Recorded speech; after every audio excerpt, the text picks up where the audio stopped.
12च्या part 2मध्ये तुमचं खूप स्वागत आहे. तर आज आपण इथं सिंगल चेन विथ ओव्हरलॅप बघूया. म्हटलं इथं मी सिंगल चेन घालून घेतलेला आहे. त्यानंतर मी इथं फॅब्रिकला कट करते सेम रिपरनी आणि त्याबरोबर आपल्याला लागणार आहे कटर.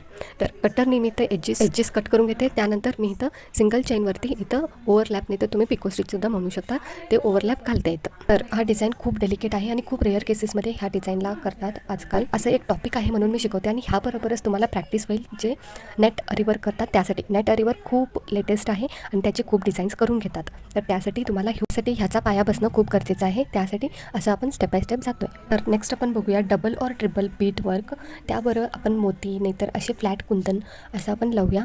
तर इथं मी इथं डबल चेन स्टिच घातलेला आहे. त्याच्यावरती आपण मनी इथं पेस्ट करतोय ग्लूनी. तर तर ह्यामध्ये B7000 ग्लू आहे. ह्यो तुम्हाला 50 to 60 रुपीजमध्ये भेटून जाईल. तर आपल्याला इथं मधलं फॅब्रिक कट करायचं आहे. तर मधल्या फॅब्रिकला आपण पहिला सेंटर होल करूया. त्यानंतर आपण सीम रिपरने सावकाश असं कट करून घेऊया कापडातला. असे डिझाईन स्लीव्सवरती करतात, नाहीतर बॅकमध्ये करतात. असे वेगवेगळे पॅटर्न्सचे डिझाईनसुद्धा करतात. तर ह्या प्रकारे आपल्याला स्टेप बाय स्टेप शिकणं खूप गरजेचं आहे. त्यासाठी मी तर तुम्हाला शिकवते. तर माझी एक सबस्क्रायबर आहे दिव्या म्हणून, ती खूप छान छान कॉमेंट्स करते आणि मला खूप सपोर्ट करते. थँक्यू सो मच दिव्या. आणि मला असंच सपोर्ट करत राहा. तर ह्या प्रकारे आपलं इथं हे डबल बीट वर्क आपलं कंप्लीट होत आहे. तर त्याबरोबरच आपण इथं ट्रिपल बीट वर्क नाही तर ट्रिपल चेन घालून असं करत जाऊया. तर त्याच्यामध्ये आपण डिफरंट पॅचसुद्धा लावू शकतो. म्हटलं असं त्याच्या आतमध्ये कोणता तरी फॅब्रिक वगैरे असं लावू शकता म्हटल्यावर. तर हे bead work with different patch of fabric हे तुम्ही ब्लाऊजवरती सुद्धा करू शकता, ब्लाऊजच्या बॅकला सुद्धा करू शकता. असे Pinterestवरती काढून बघा तुम्ही, असे खूप सारे ऑप्शन्स तुम्हाला भेटेल, तुम्ही तसं करू शकता.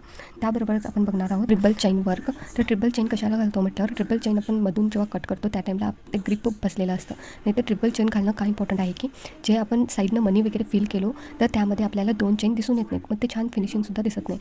त्यासाठी आपल्याला इथं ट्रिपल चेन घालून घेणं गरजेचं आहे. तर हे तुम्हाला मी मागच्या व्हिडिओमध्ये सुद्धा क्लिअर केलेलं आहे. तर जर तुम्ही मागचे व्हिडिओज बघितला नसाल तर नक्की बघून घ्या. आणि त्याबरोबरच आपण इथं एक अशी चेन भेटते आपल्याला, ही मीटर्समध्ये भेटते तुम्हाला. तर तुम्ही अरीवर्कमध्ये बघितला असेल ही चेन्स वगैरे असं मध्ये पेस्ट केलेली असते. तर आपल्याला पहिलं काय करणं इम्पॉर्टंट आहे की पहिलं आपल्याला इथं ग्लूनी पेस्ट करून घ्या. नंतर त्याच्यावरती ओझं काहीतरी ठेवा आणि त्याला सोडून टाका एक 15 ते 20 मिनटं.